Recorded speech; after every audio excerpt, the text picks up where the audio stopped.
in the Manila Bay and other bays that experience red tides, it is the marginalized that is affected in health and in economy. The engineering is the ability to absorb, thrive, and then recover. The faster you're able to recover, the more resilient.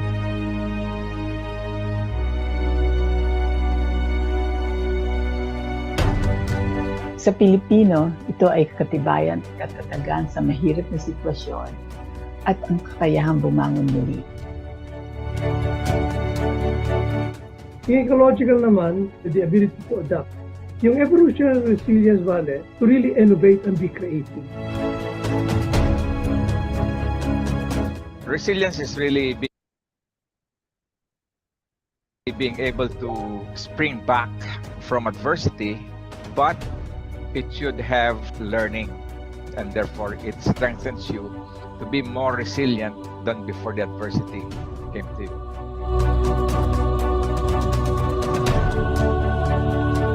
Before COVID-19, the Philippines was already on to SMT-based measures to improve its resilience capacity. With COVID, the country was awakened to the need for resilience of our economic, health, and educational status as well. The country as a whole is, I think, not so resilient because while we have the capabilities, the opportunities, and the resources to cope with COVID-19, the whole body is suffering because the leadership and management is not working so well. When it comes to individual resilience, those who have more resources, capabilities, and opportunities will be more resilient than those who are not. A lot of the problems really may be interconnected, Vale. You have to look at it from a holistic point of view. It encompasses more than natural sciences or physical problem, Vale, but also it gets into the ecological, biological, as well as social pa nga. Among issues and problems we have are poverty, ecosystem destruction, climate change, and variability. Much of our attention is placed only after the disasters happen. What we should do really is to take early action years before the hazard strikes, and we should put our attention and our resources into that type of planning. We need SMT-based transdisciplinary and inclusive approach to coping with possible hazards. The fragmentation of society needs to be resolved for resilience. Communication is very, very important, and we should communicate to the people using not just scientific communication means, but through arts, music, understand the mindset of the Filipino people so we can communicate better. Well, the way to move forward is interoperability. So we have to do a lot of work as a person, as a community, and as an institution to really have resilience as one of the values of the Filipinos. Yung tunay na resilience na towards improvement. Building resilience requires sustainability science inspired by transdisciplinary approach. To be sustainable, you have to be resilient. To be resilient, you have to be sustainable. Go natural, go with nature's flow. Non-structural or natural interventions, as well as good planning, is the most sustainable. Finally, we need to harness and strengthen the Filipino spirit of bayanihan.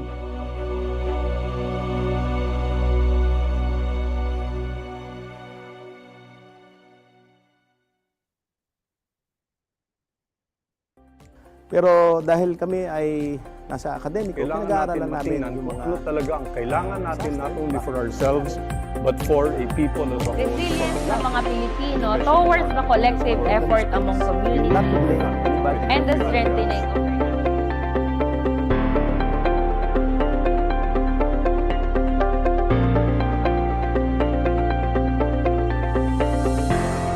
Resilience Live.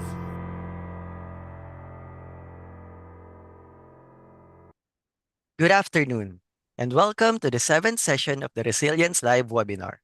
My name is Rick, and I will be your host for today.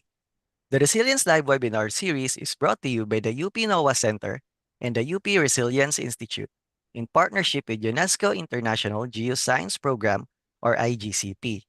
Together, the UP NOAA Center and IGCP seek to explore geoheritage as a tool for developing resilience to natural hazards. Our speaker for today is a professor at the Université Clermont-Auvergne in France, Dr. Benjamin van Wyk de Vries.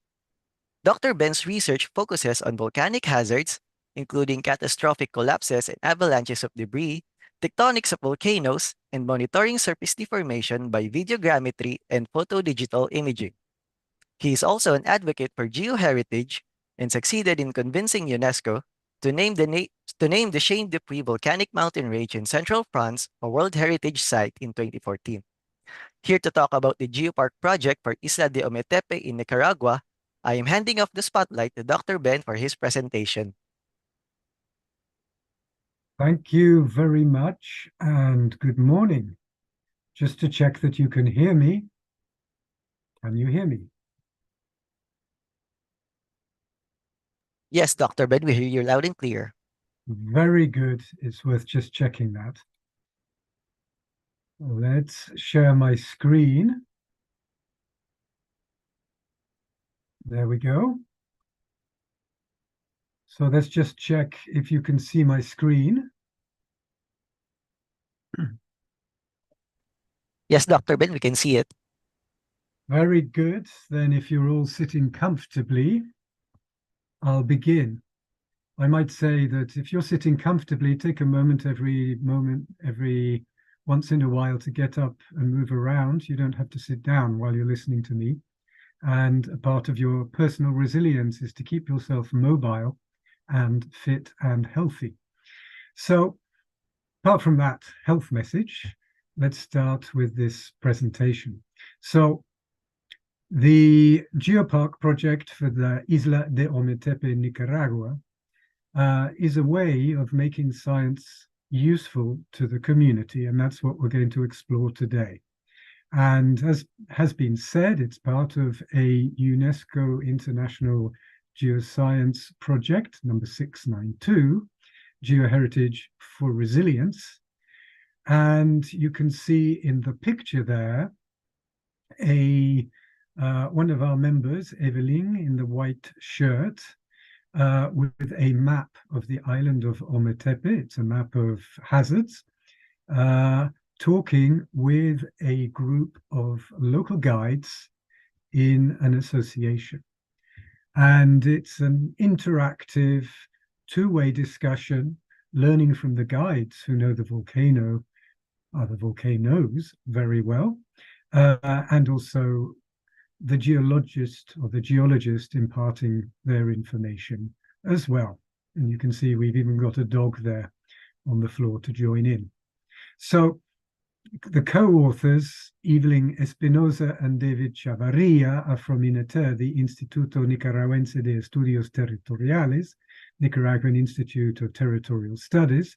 Carla Arias is a young Peruvian who's doing a master's, an international master's in geoheritage at the University of Minho at the moment. Danitza Churrata is also from Peru, from Ingemet, and helped us on the island from her knowledge of working on the Valle de Colca and Andagua Geopark in Peru. And Julie Morin has been helping us and studying us from the University of Cambridge in the Imagine project. And of course, I'm from the Université Clermont-Auvergne, of this International Research Center of Disaster Science and Sustainable Development that did provide some of the seed money for this project. So where is Ometepe? That would be the first question to answer.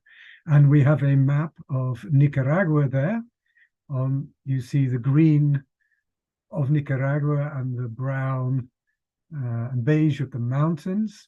And we see the blue of the Caribbean Sea on this side, on the east, the Pacific Ocean on the west, and two inland seas, Lake Nicaragua and Lake Managua. And the Ometepe is situated in Lake Nicaragua. And here is a map of the island. So you can see it's a figure of 8 or an infinity, if you like, with contours of 2 volcanoes. And this is a map drawn by the mayoress, who's talking here, of one of the municipalities here, and a group of local people. Other locals decided to draw the island as a picture, and here you see it on the screen with one volcano with a lake in it, the other with gas coming out, and you can see the clouds and the sun. And they've drawn on both of these the elements that were most important to them about their island. So it's a way of interactively getting to know what people think of a place, their sense of place, and allowing them, the scientist, to work with that and understand better where the local people are coming from. And why me? Why am I involved in this project? Well, here is a picture of me in just outside the town of Altagracia. And there's a mistake on the date there. It's not 1996, it's 1986. So that's way back. And I've worked on this island and benefited enormously scientifically for my career from studying this place. And we'll go on to the motivation of the Geopark project a little bit later. So the Geopark project was first proposed in 2015 by Bill Rose of Michigan Tech in the United States, who used to come to this island on holiday as a child, as a guest of the dictator at that time, Anastasio Somoza. And he has kept through his long career a strong connection with Central America. And the other person is Marta Navarro, who unfortunately died 2 years ago. And she worked for INETER, the Instituto Nicaragüense de Estudios Territoriales, the Territorial Studies Institute, and was very instrumental in working with the local communities on the risk response, the hazard, and the resilience. And she is still well known and well loved on the island. So since that time, the project has grown and developed. And you can see a logo there for the project, which was part of a little, what's the word? I've got the word in French, concurso, call for popular participation in drawing and establishing a logo for the project. So that's a locally made logo. All right, so what's the motivation for us scientists to work on this Geopark project? Well, one of the most important ones was a sense that we felt that we had got a lot out of this place on doing science on it, and we felt we should be giving something back. And it was perhaps a source of shame to me not long ago that I was sitting in a house of the director of the local coffee toasting association on the island, and he was asking me about the geology and what the literature was. And I realized that still, even to this day, all the scientific literature is in English, which of course most people on the island cannot read. And we still not have produced a good popular description of the geology that can be used. And that's a failing amongst us that this project will and is resolving. So we've done certain things on the scientific side in recent years that have consolidated the position of the island of Ometepe as a global reference site. It is listed as an IUGS Global Geoheritage Site as of 2 years, and it's also a UNESCO Biosphere Reserve. The IUGS Global Geosite is an integral part of the Geopark project because it sets the seal of quality for the international significance of this island. But again, still, little knowledge has come back to the community. And the picture you see here is 3 of my colleagues, scientific colleagues, and a local guide. The guide is sat down with this great big pole on which there's a 360-degree camera. And Julie, who's standing up, is preparing Arlene, the guide, to take it up the second volcano, Maderas, that the next day to take photographs from the top for her project, which is dealing with the perception of the people of the island, of their island, and their position with respect to risks and resilience. So Arlene, the guide, is providing us with a service, but at the same time, we are interacting and getting information from him, and he is getting information from us. And we have a good relationship with him and his association now.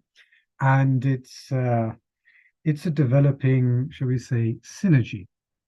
The 2 people sat next to them, we have David Chavaria of Ineter and Eveling Espinoza, who are very connected with the communities on the island of Ometepe.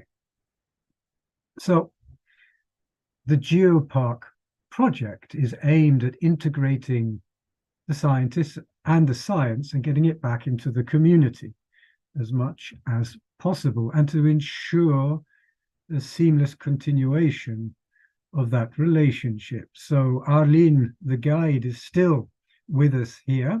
He's the president of an association called Association Puma, Centro Puma, which is both ecological and guide and trains guide and raises questions and ideas about guiding.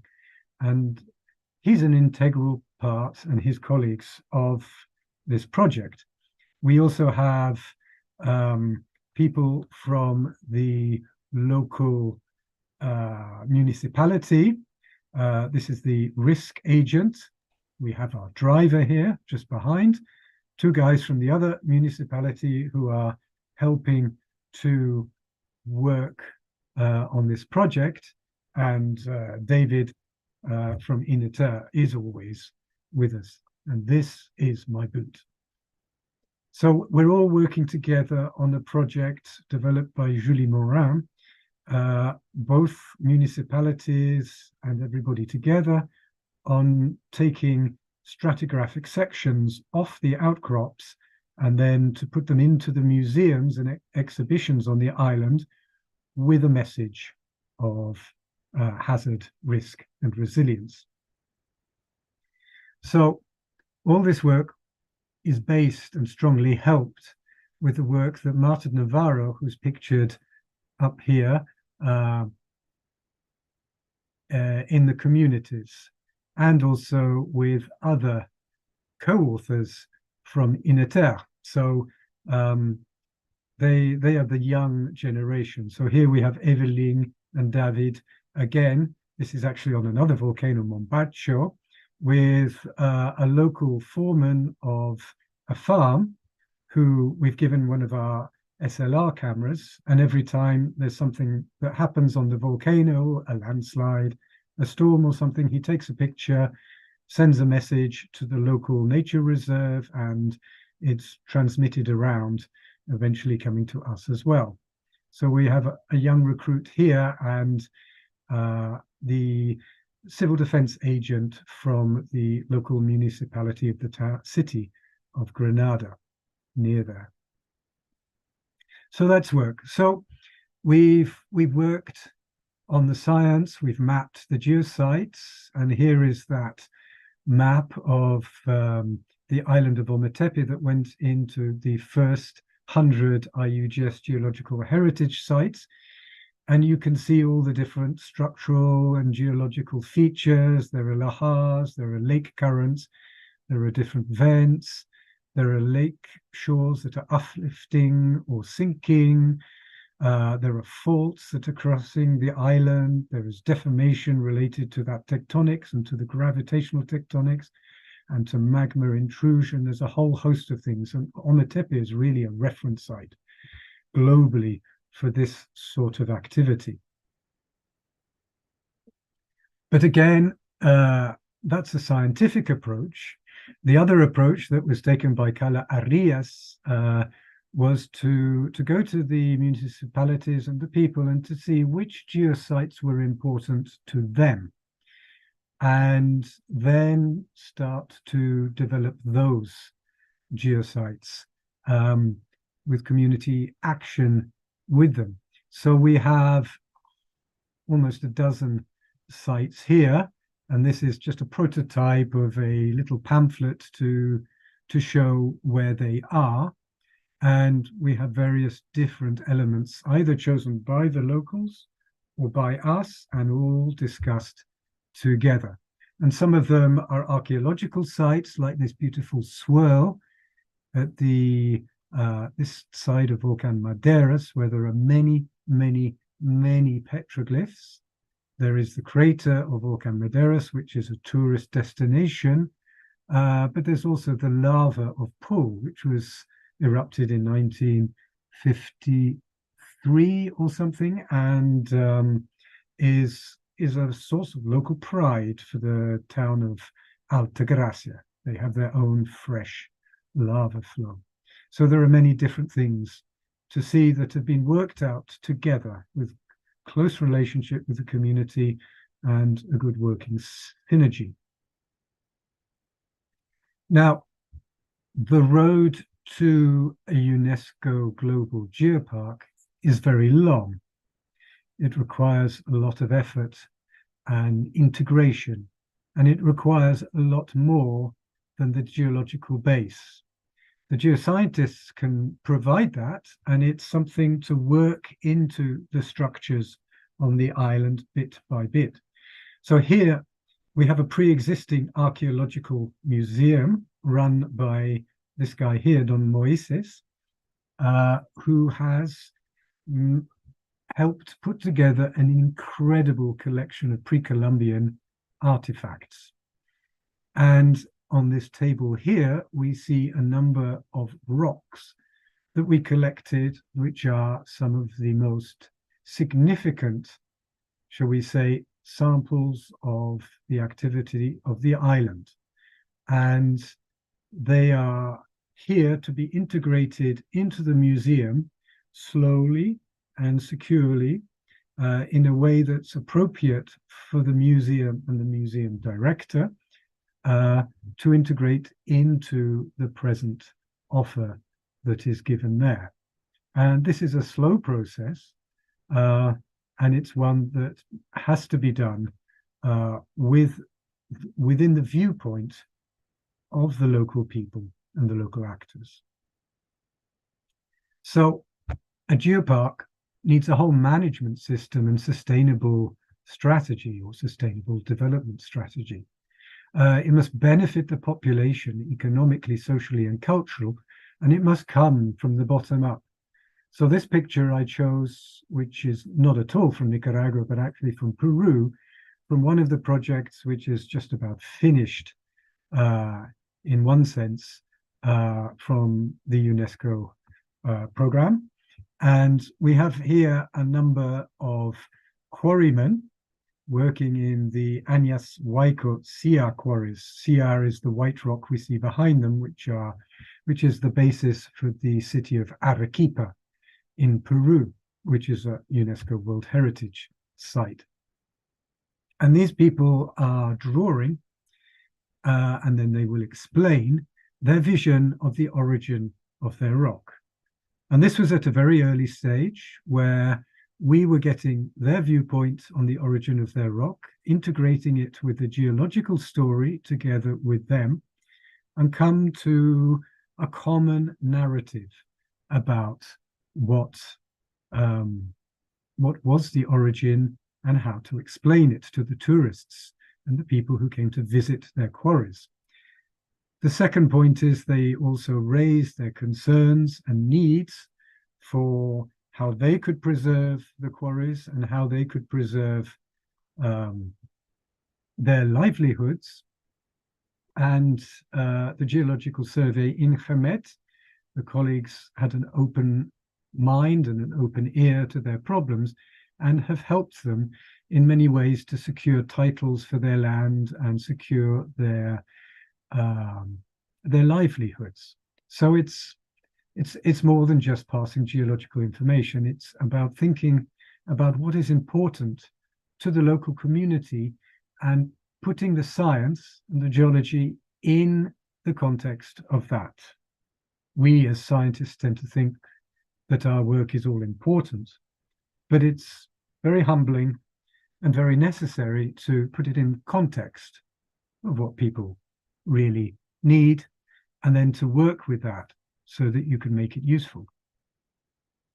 So scientists do have their use if they can work in a bottom-up way. So you've got to get down off your high scientific horse, mix with the locals, and try and think in a more basic, broader, more societal way. So here we are on the lava of Pul on the north of Concepcion volcano on the Isla de Ometepe, with members of the local community looking at the lava and deciding what could be done with it as a geosite. How could it be used? How could it be made attractive? What are the important parts of it? What is important for the local community? And working together to do that.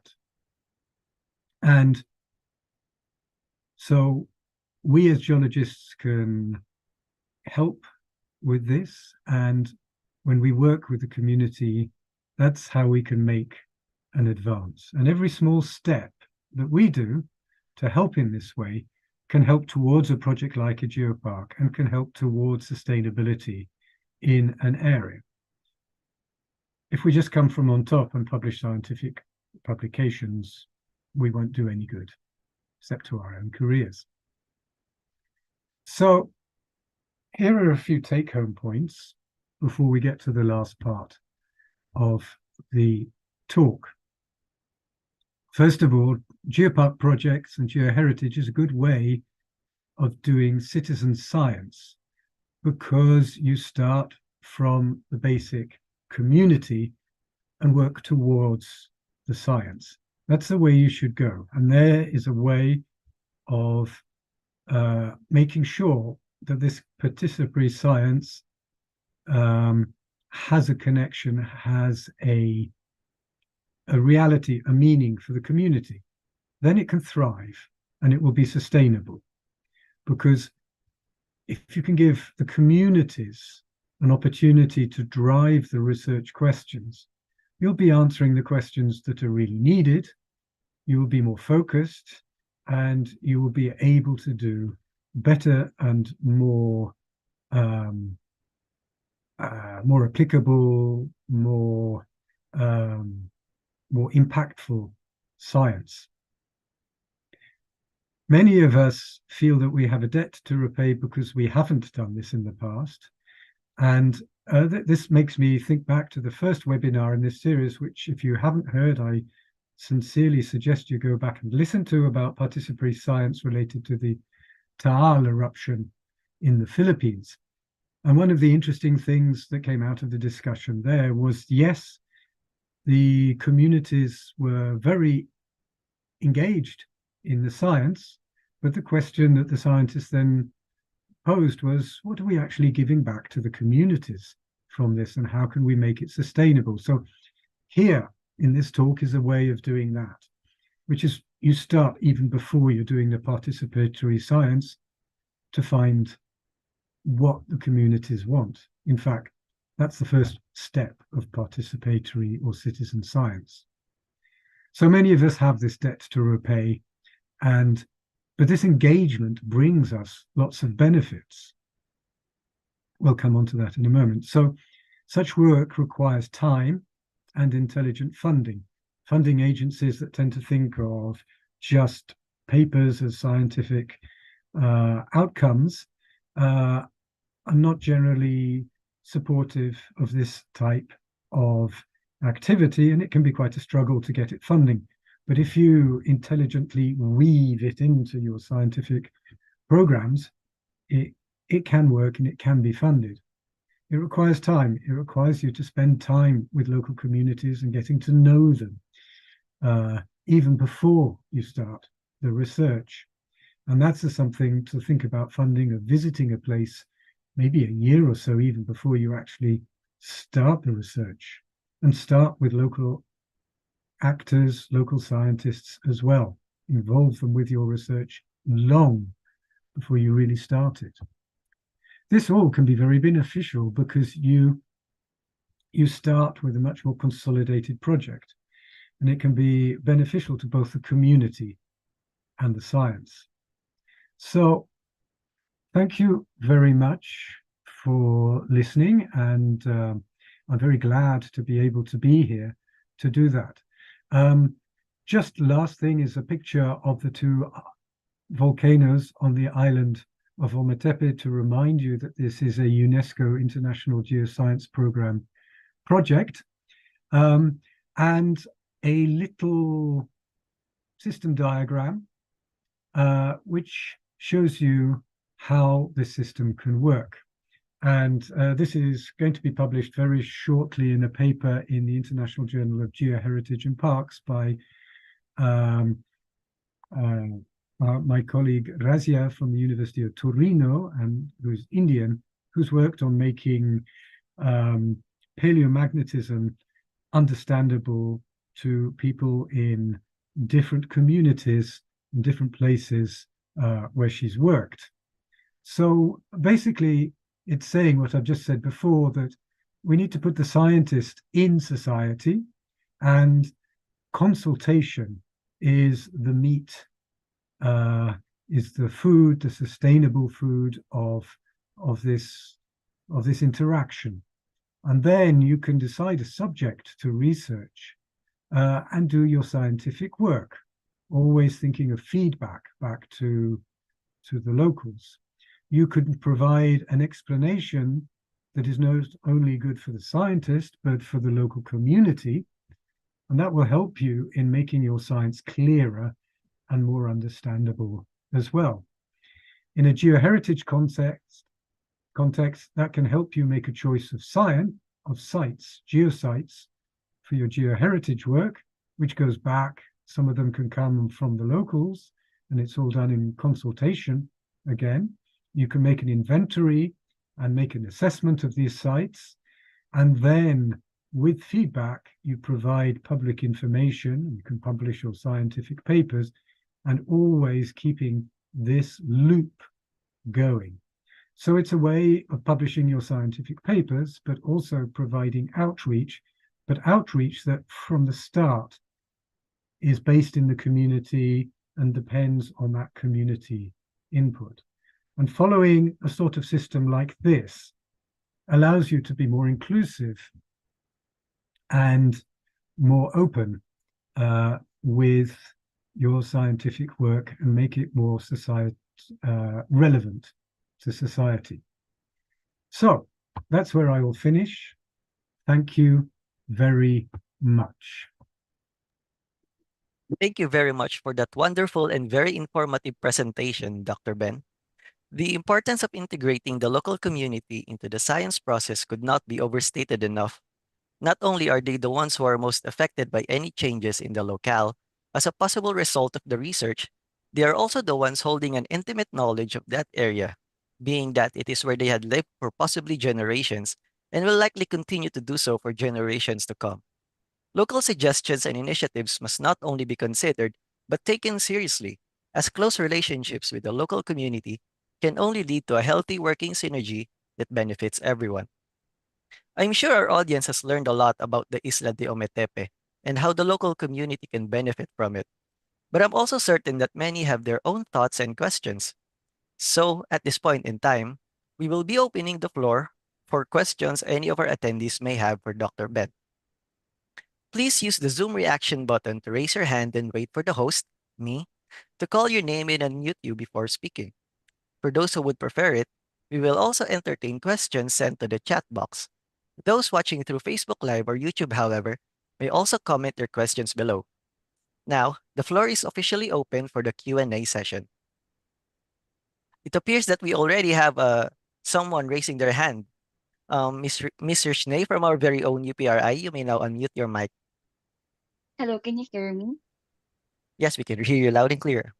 Hi, Doc Ben. I'm Ritney and I'm from UPRI. And I just want to share some insights. I'm a forester and, of course, a researcher too. So I recognize the significance of communicating scientific discoveries to a wide range of audiences, especially in the context of the Philippines.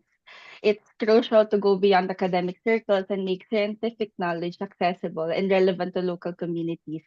In the case of initiatives like establishing a geopark in the Philippines, effective communication is key to garnering support and fostering community engagement.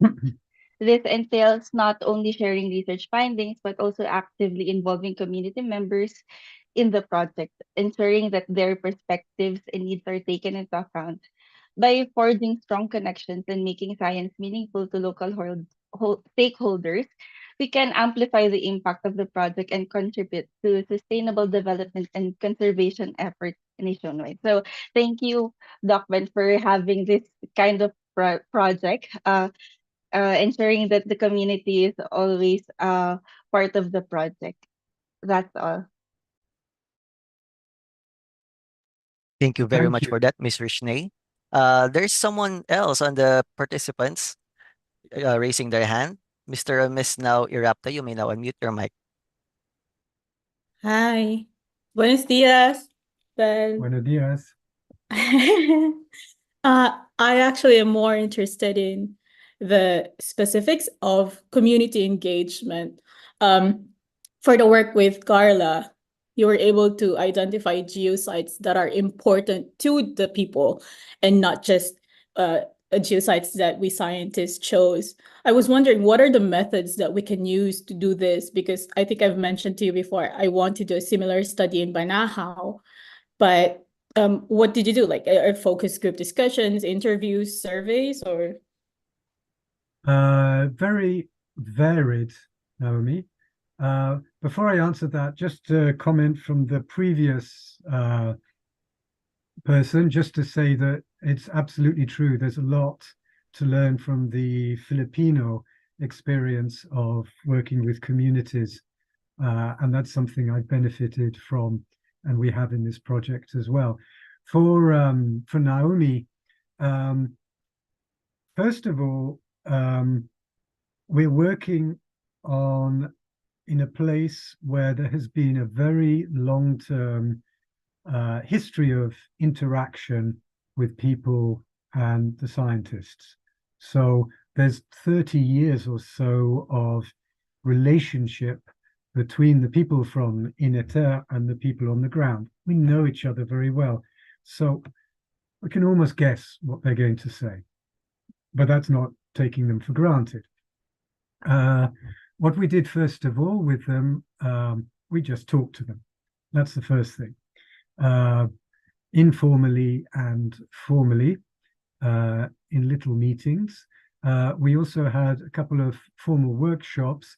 The first one, I showed you a couple of drawings where everybody got together in groups to draw the island and to give their sense of place, what they considered was the main aspects of the island and the important things.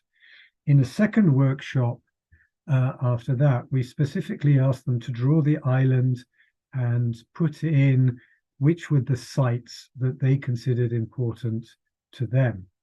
And again, they did that in groups and individually. They did it individually first, then discussion in groups, then all together. And that was that was before Carla was present in that second one. But then last year, they went back and just simply asked both municipalities to have a discussion amongst themselves for a bit and come up with various suggestions of what was important for each municipality. So these geosites are basically important for them for tourism, geotourism, guiding, for economic and cultural aspects. So those are the ones that were integrated into that little map that Carla made that I showed you. That's it. Chelsea 11 before us used a concept mapping way, but still, I think the advantage of working on the Isla de Ometepe is there is so much connection between the scientists and the people already. We're talking with friends, basically, in general. Yeah. I might have a follow-up question, but I'll leave Mahar for the next question first. I see Thank him you very raising his much for that. hand. Oh, sorry. Thank you very much for that, Dr. Ben. It appears that local relationships is definitely one of the best medium for communication and dissemination. I can see that Dr. Mahar Lagmay is raising their hand. You may now unmute, sir. Yeah, thank you. Hi, Ben. Hi. Yeah, I was looking at the participants in this webinar, and I see colleagues from the University of the Philippines, Los Baños, and also Naomi is here, and Jill is here. There's been a lot of work, I believe, that's been done on the Macolod corridor. There's a geopark that has already been awarded to Bohol, the Bohol LGU, and maybe there are other geoparks. I think Macolod corridor is a good candidate. What do you think are what do you think is the potential for Macolod being given a geopark status? Just to inspire the colleagues here who have been working on Macolod, whether to pursue or not to pursue Macolod corridor as a geopark. Well, having been to Macolod with you, Maha, and also with Naomi and other colleagues, we know that there are good geosites, and as Naomi's comment came up, she's already got them. So I think basically the basic geological information is there. The geosites are there. It perhaps needs a narrative to be created by us explaining what is the importance of that. But I think it's at a stage almost like the Isla de Ometepe, where we need to start with some local municipalities and find what the interest is amongst them. So this is the same that happened to us in Ometepe. We went to the municipalities and the people and we said, here, we've got all this geological information. This is a geopark. And the first question that comes back almost always is, so what's in it for us? And that's really the most important question. You have to find a way that the municipalities can and the individuals can see that this organization of a territory for sustainable development, community integration is viable and profitable for that. So I would say, go back to Macolod, meet with local people, find someone perhaps in the local area who would like to champion this. You need someone there. We cannot do it ourselves. It needs the local people. And that's what's happened on Ometepe. We've discussed with them, we've talked with them, we said, look, even if we don't get to a geopark, we're going to be doing good things and useful things. And then if they take it over, which they have on Ometepe, then you're onto a good geopark way. So go for it. Thank you, Ben. Thank you very Thank you. much, Dr. Ben. That is very inspiring, and I hope that the situation in Bacolod do take on the footsteps of Ometepe. I would just like to go back to Miss Now. You are raising your hand. Would you like to ask your follow-up question now? Yeah, I wanted to actually add to the Macolod conversation. I've been doing work in Calabarzon, not related to the volcanoes, but geologically, I think having studied and reviewed the literature on Macolod, there is a high potential for scientific significance, especially with the rarity of the volcanic morphologic features. So maybe we can start with geomorphosites, which I have already done. But the complexity of working with Macolod is that I noticed, and also a colleague of ours, Victor, through UPRI, we were able to go around, is that we're working with time and climate because a lot of our geosites are degrading really, really much faster than compared to like places in Ometepe. Even if we have recent eruptions from the preservation in a tropical climate is just really complicated. And so if we want to establish, for example, a geoheritage site, the preservation and conservation is one of the most challenging aspects. Another one would be Bacolod spans so many towns and cities and different local government organizations. And so you have to, if you want to start something with Bacolod, you just can't go to Laguna, let's do this for the whole Bacolod corridor. You have to go around and talk to everybody in all the different towns in Calabarzon and ask them. Yeah, so I actually have preliminary data that I've been working on my free time recently on which LGUs has geodiversity sites, high geodiversity areas. I'm willing to share that if anyone's interested and see what we can do with it. But yeah, I've been trying to figure out how to push for the geoheritage of Bacolod for a very long time. Geopark might be a stretch, but actually establishing just our little local geosite areas. There's a project for IGCP. It's Geopedregal in Mexico, where it's just one geosite that they conserved and cleaned up, and it became a community hub. So I think we can do similar stuff in Bacolod if we have the right people and we have the geologic data, which we do have, and the initiative from the locals. There's so much potential. We can talk about this. I'm opening up. Email me.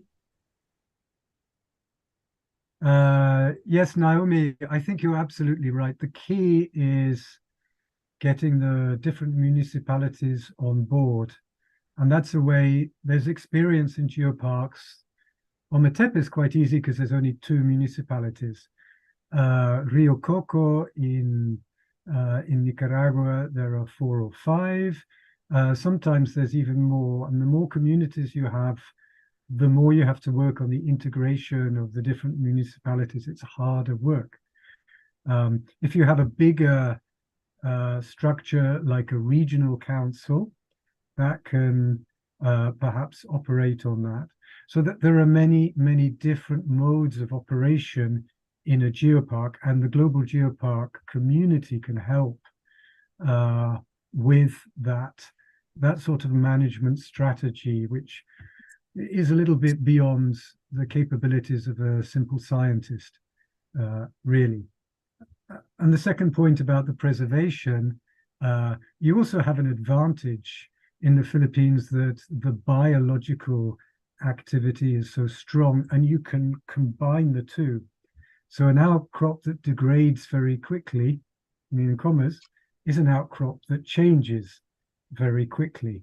And there are strategies for preserving through photographic evidence, or even taking the outcrop off and putting it in a museum, which is possible, that can be done.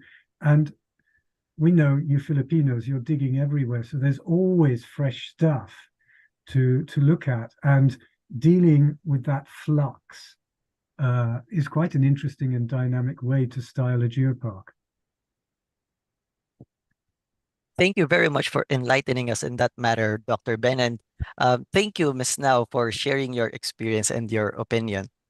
We actually have another participant AJ Jones from Geo Tenerife, who would also like to share on the chat box.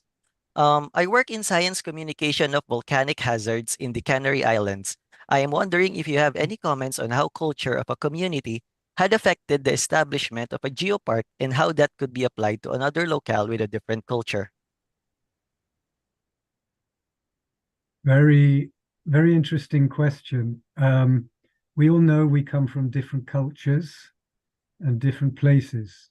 In some ways, you could say that Nicaragua and the Philippines are quite similar in the way that communities tend to work very much together, and you tend to talk a lot and argue a lot and discuss a lot, and there are shared elements. There are also very big cultural differences, and I think the general scheme that we have that I showed you at the end can be applied to anywhere. You have to start from the society and the cultural associations. For example, in the Canary Islands, I have worked there a bit, and I know that there is like a disconnect or a distance between the Canary Islands and Spain itself and the different communities. And this sort of thing can be respected and needs to be respected. A geopark needs to be bottom up, so you have to start with the local communities and respect them. Then it also depends on your political situation. Some political structures in different countries are more top-down than others.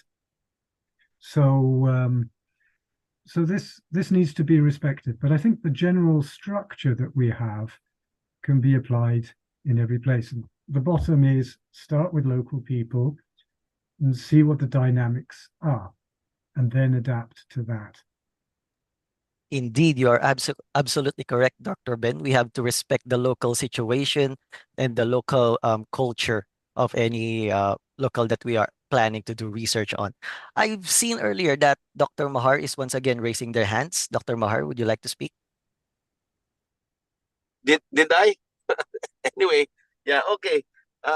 If I did, I just like to mention that yeah, the Bacolod corridor is quite huge. It's not just two municipalities. We'll have to deal with provincial governors of Laguna, Quezon, Batangas, and Cavite. And also, there are a lot of things going on in that area that makes it really interesting to become a geoheritage site or a geopark. One is that we have Taal volcano there, which is a decade volcano. I don't know what happened to that program. And on the other side, we have Banahaw, which experienced a debris avalanche. We have Igdimbrites and Paars and all sorts of, volcanic processes, almost everything that's in the Encyclopedia of Volcanoes. You can find there in the Bacolod corridor. So it's quite an interesting place. And we also have UPLB, which is right at the center of Bacolod corridor. They are locals who can probably push for this. I'm referring to Dr. John Polhin. I don't know, Ben, if you've met John Polhin. He's into resilience work and is a professor who's done a lot of good work about working with communities on resilience. And we also have faculty members in the University of the Philippines who've had experience in getting a site, particularly Bohol, recognized as a geopark. So they have experience here in the Philippines, and they're from our university. And maybe we can start doing this with all of your experience as well on geoparks and being an editor of the journal Geopark something. Yeah, I think it's high time that we start moving in the direction of making Bacolod corridor as a geopark. Yeah, especially that area is becoming an urban area, fast becoming an urban area. Ben? Thank you. Thank you, Maha. In fact, you've raised a very interesting point. You've got the University of the Philippines, Los Baños, in the center of the area. And if you take a leaf out of the Mexican Geopark story, it is UNAM, the Autonomous University of Mexico, which is huge, like the University of the Philippines. They have been the leaders in 2 of the Geopark projects in Mexico. So a university, especially with the mandate of the University of the Philippines to engage with communities, you actually have the mandate to form a management structure for a geopark that could then work with the local communities. So it'd be worth talking to Jose Luis Palacios, for example, in UNAM, Mexico, about their experience with Mixteca Alta and the Comarca Minera geoparks. Thank you very much, Dr. Ben and Dr. Mahar, for those experiences and opinions. And I'm sure that the locals in Macolod also have a lot of benefit from the projects and researchers to be done on their locale. We have another question, anonymous this time from the Q&A chat box. May we know if you included a post-disaster recovery plan in the Geopark proposal for Ometepe? If so, can you share some salient points from the said plan, which would be of great importance for the possible volcano-centered geoparks in the Philippines? Absolutely. So to reply to Anonymous, there is a national recovery plan for disasters in Nicaragua. Nicaragua, like the Philippines, gets volcanic eruptions, earthquakes, floods, droughts, hurricanes, you name it, they have it, just like you, in the Philippines. And so they do have a recovery plan. Of course, it's quite a poor country in many ways, so they manage with the few resources that they do have. But there is an evacuation plan and a plan for where people are evacuated to, and the civil defense and the government do have plans for the recovery from those. So you integrate into the geopark the existing plans from the other institutions. The civil defense SINAPRED in Nicaragua has that. You don't create your own one for the geopark. You use what is there already. But in the geopark structure, right from the start, we've worked with the representatives of the civil defense in every step. So we could say it's seamless plug-in. Let's hope it works when something happens. And it does, because there are examples. There was a big 2014, even before we started the geopark, Ometepe suffers from lahars, debris flows, and one village was partially destroyed in 2014. It's not the first time that's happened. And there was a big relocation project for that. Indeed, it is important that we learn from other projects overseas and even local so that we can bolster our own disaster recovery plans. Unfortunately, due to limited time, we will not be able to entertain all of your questions. You may, however, send them to the UPRI Facebook page as messages. These will be forwarded to Dr. Ben after this session. Before we officially end today's episode, though, we would like to request everyone to open your videos for a quick photo op.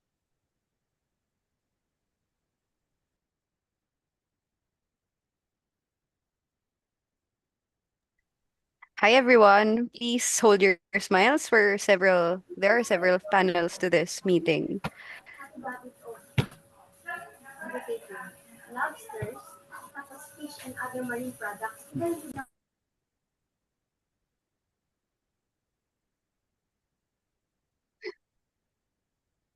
Okay.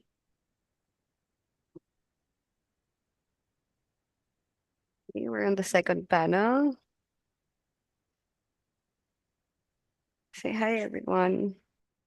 Hi. Bye.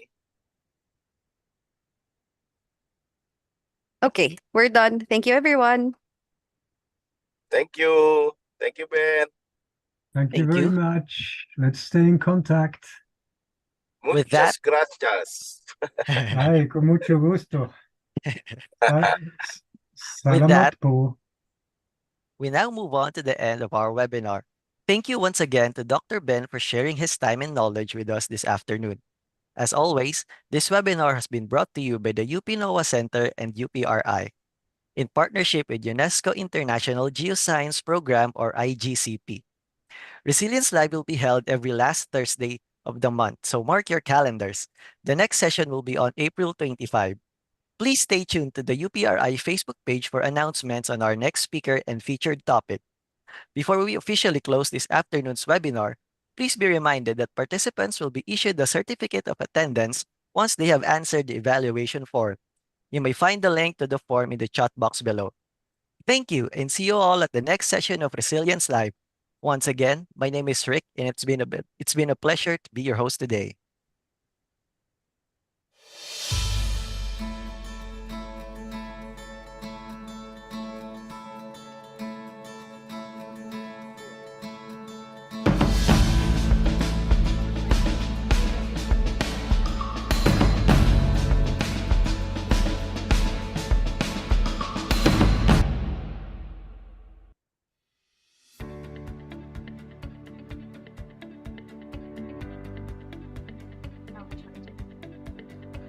We will keep the Zoom meeting for 5 minutes to give time for answering the evaluation form.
The webinar will close in 5, 4, 3, 2,